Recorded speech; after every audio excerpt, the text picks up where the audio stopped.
Did you know your home, your sanctuary, could be extending an open invitation to some of the planet's most ancient and misunderstood creatures, without you even realizing it? Here in the familiar landscape of our own backyards, a silent drama unfolds. Snakes, masters of camouflage and stealth, are constantly seeking out new territories, not out of malice, but out of a simple primal need for survival. They search for shelter, for sustenance, and for safety. And sometimes, the very features that make our homes comfortable for us inadvertently create the perfect habitat for them. It's a fascinating intersection of our world and theirs. Our modern dwellings, with their gardens and outbuildings, can become unintentional magnets for these reptiles. The way we manage our immediate environment, from the height of our grass to the placement of a bird feeder, can have profound consequences, drawing these creatures closer than we might like. They are not invaders, but rather opportunists, taking advantage of the resources we unwittingly provide. Understanding their behavior is the first step towards coexisting peacefully, or indeed encouraging them to seek refuge elsewhere. In our journey today, we will explore this hidden world. I will reveal 5 of the most common and often surprising things that attract snakes into the human domain. We will uncover how seemingly innocent elements of our homes and gardens can become powerful beacons for these slithering neighbors. By the end of our exploration, you will be equipped with the knowledge to see your home through the eyes of a snake, and to make simple changes that can make all the difference. Here in what we call a garden, an entire ecosystem thrives. For us, it is a place of beauty and recreation. But for a snake, tall, unkempt grass is not a sign of neglect. It is a sprawling, complex habitat. This dense thicket provides a crucial element for survival: cover. It is a world of shadows and hidden pathways, a perfect shield from the watchful eyes of aerial predators like hawks and eagles. Within this grassy jungle, a snake can move with near-complete invisibility, its patterned skin blending seamlessly with the dappled light and shifting blades. It can hunt, rest, and travel, all while remaining concealed from danger. This overgrowth is more than just a hiding place. It is a bustling hunting ground. The long stems and dense undergrowth are teeming with life.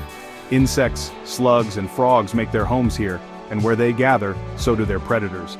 Small rodents like voles and mice create intricate networks of tunnels at the base of the grass, forming a veritable buffet for a hungry serpent.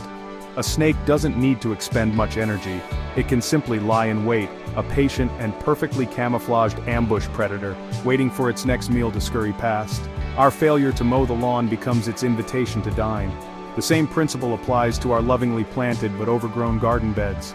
The dense foliage of shrubs and perennials, the thick layer of mulch, the untrimmed bushes, they all replicate this wild, protective environment. A snake can thermoregulate here, basking on a warm stone before retreating into the cool, damp earth beneath a hosta leaf. It finds protection from the midday sun and the chill of the night. An unkempt garden is, in essence, a 5-star resort for a snake, offering security, abundant food, and comfortable lodging, all within the convenient confines of our own backyard. In our quest for order, we often create piles. A stack of firewood for the coming winter, a heap of raked leaves and garden cuttings destined for compost, or perhaps a collection of forgotten building materials behind the shed. To our eyes, this is temporary clutter, but to a snake, these structures are architectural marvels, offering sanctuary that is perhaps even more desirable than tall grass. A woodpile with its countless gaps and crevices is a multi-story apartment complex. The spaces between the logs are dark, dry, and defensible, providing an ideal refuge from predators and the elements. These piles of wood or debris are not merely shelters, they are nurseries for an entire food web. The decaying organic matter in a compost heap or a pile of old lumber attracts a rich variety of invertebrates, beetles, termites, and worms. These in turn attract small mammals like shrews and mice, which see the pile as both a larder and a fortress. And where the prey goes, the predator is sure to follow.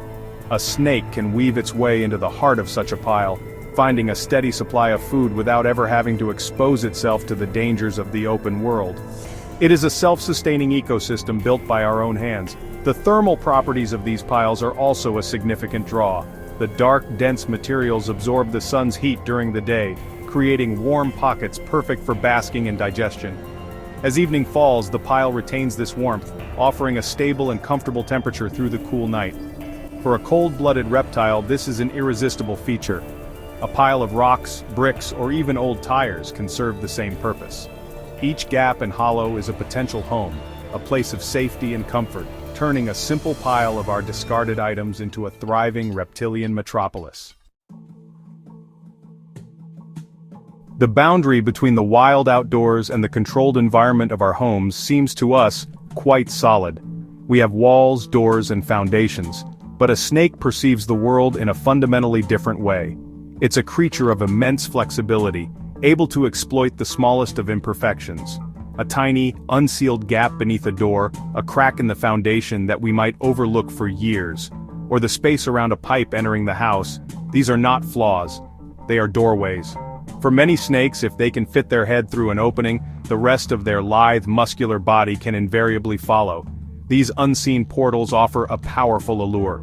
They release tantalizing scents from within our homes, the smell of cooking, the scent of pet rodents like hamsters, or even just the subtle aroma of a different, more stable climate. More importantly, they promise a refuge of unparalleled quality. Inside a wall cavity, a crawl space, or a basement, a snake finds a world free from predators, with a consistent temperature that eliminates the need for constant thermoregulation. It's the ultimate sanctuary, a place to shelter during the harshness of winter or the searing heat of summer. The journey through these cracks is a testament to their incredible anatomy and persistence. A snake will patiently explore the perimeter of a house, its forked tongue tasting the air for chemical cues, its body pressing against the foundation, searching for any breach in the defenses. A loose section of siding, a damaged vent screen, or an ill-fitting window frame are all invitations to enter. Once inside, they can travel through wall voids and along plumbing lines, moving silently and unseen throughout the very structure of our homes, turning our personal fortress into their own hidden kingdom. The bond we share with our domestic animals is ancient and profound. We provide them with food, water, and shelter. But this act of generosity can have unintended consequences that ripple through the local food chain. When we leave a bowl of pet food, for a cat, a dog, or even chickens, out in the open, we are not just feeding our intended companion. We're setting a banquet table for the neighborhood's nocturnal opportunists. The rich, calorie-dense kibble is an irresistible magnet for rodents. Mice, rats, and even squirrels will quickly learn the location of this reliable food source. This sudden abundance of rodents does not go unnoticed. For a snake, which relies heavily on its sense of smell to locate prey, the area around the pet food bowl becomes a hotspot of activity. The scent trails left by the constant traffic of mice and rats are like neon signs advertising a fine dining establishment. A snake may not be interested in the pet food itself, but it's deeply interested in the creatures that are. It will establish a territory nearby, learning the patterns of the rodents and waiting for the perfect moment to strike. Our simple act of feeding a pet has now created a predictable and bountiful hunting ground. The cycle is a classic example of ecological linkage. We provide the primary resource, the pet food. This supports an unnaturally large population of rodents. This concentrated population of prey, in turn, attracts and supports predators, including snakes. The snake is not drawn to our home out of a desire to be near humans, but by the simple, logical pursuit of its next meal. By leaving food outside, especially overnight, we're inadvertently orchestrating a drama of predator and prey right on our own doorstep and casting our home as the stage. Our desire to connect with nature often leads us to invite it closer. A bird feeder filled with seeds is a source of joy, bringing vibrant color and song to our gardens. A bird bath or a small pond offers a tranquil focal point. But in creating these oases, we're manipulating the local ecosystem in powerful ways. The bird feeder, a concentrated source of high-energy food, attracts not only the intended birds but also a host of other small creatures. Squirrels and chipmunks are frequent visitors, and the spilled seed on the ground below becomes a feast for mice and voles. This congregation of life is, for a snake, a tantalizing prospect. Where there are birds, there are fallen nestlings and eggs. Where there are chipmunks and mice, there is a primary food source. The area beneath a bird feeder becomes a high-traffic zone, a place where a snake can lie in wait with a high probability of success. The birds, so focused on the feeder above, may not notice the silent hunter coiled in the mulch below.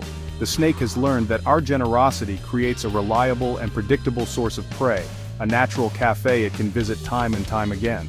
Similarly, any standing water source, from a decorative pond to a simple bird bath, is a magnet for life, especially in drier climates. It attracts insects, which in turn attract frogs, toads, and lizards, all of which are on a snake's menu. The water source becomes a vital hub where prey animals must come to drink, making them vulnerable. A snake can simply position itself nearby, knowing that sooner or later, thirst will drive a potential meal directly to it. Our well-intentioned efforts to support local wildlife have inadvertently created the perfect hunting preserve for their most efficient predators. Our exploration today has revealed the subtle and often invisible ways in which our world intertwines with the world of snakes. These creatures are not seeking confrontation, they're merely seeking the fundamental requirements of life which we, sometimes, so readily provide. Now is the time to look at your own home, your garden, your yard, through this new lens. I urge you to take a walk around your property. Look for the tall grass, the forgotten piles of debris, the tiny cracks in your foundation. See these not as flaws but as the invitations we have been discussing. Understanding these attractants is the key to managing our shared spaces. You can now take simple yet profoundly effective steps. Trim the lawn, clear the clutter, and seal the gaps. Consider where you place your bird feeders and when you feed your pets. These small adjustments do not harm the snakes. They simply encourage them to find more suitable and more natural habitats elsewhere. It's about creating boundaries, respectfully and intelligently, ensuring our homes remain sanctuaries for our families, and allowing wildlife to thrive in the wild. It's a balance that is well within our reach. By being mindful and proactive, we can coexist with these remarkable animals, appreciating them from a safe distance. The goal is not eradication, but exclusion. A home that is uninviting to a snake is a safer home for everyone. Thank you for joining me on this journey into the hidden ecology of your own backyard. Stay observant, stay informed, and most importantly, stay safe and keep your home snake-free.